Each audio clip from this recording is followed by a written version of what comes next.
Moving on, let's talk about division characteristics. So, if many of you were wondering from the last tutorial, we didn't talk about division. Well, now we're going to talk about it. So, we're going to write an example. Division is written with the slash key, print, let's do 2 divided by 5, 2 divided by 4, for example. Right, that's division. But as you can see here, we're dealing with integers. And if we build this, we'll get 0.5. So in this version of Python, it automatically interprets it as 0.5.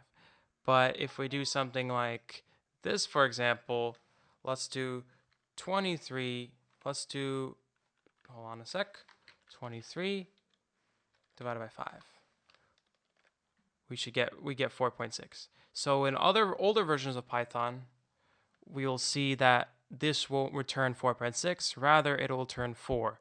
But in this version, we're dealing with it automatically does it for us. So this is division. Now, so in this case, we don't have to do, in order to get the floating point, we don't have to add a floating point number anymore.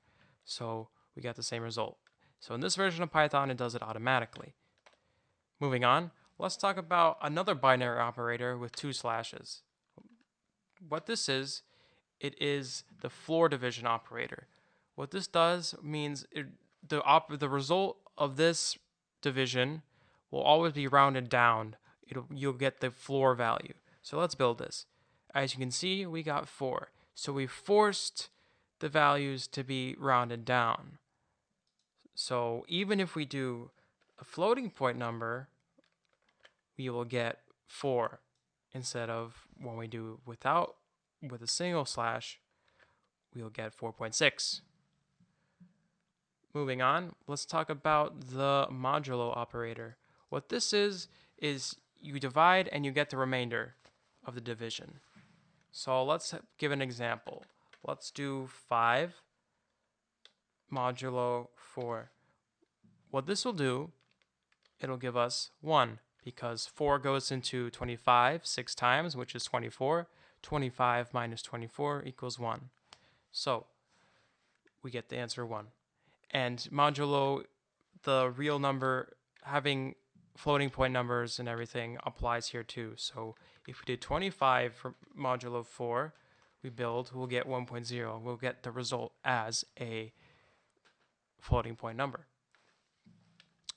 Moving on, let's talk about variables again. So in one of our previous tutorials, our previous tutorial on variables, we can actually save our results of mathematical operations.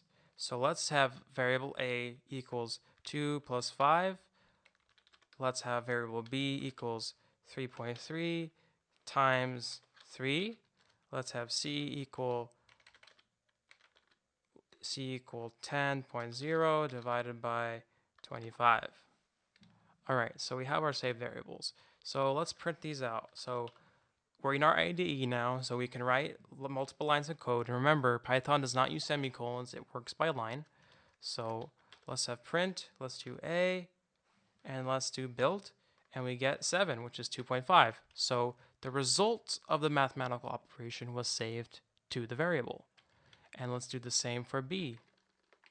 So we do print B, we get this result floating with the floating point number. And let's do C, and we get 0.4. So that concludes our tutorial. We'll hope to see you next time.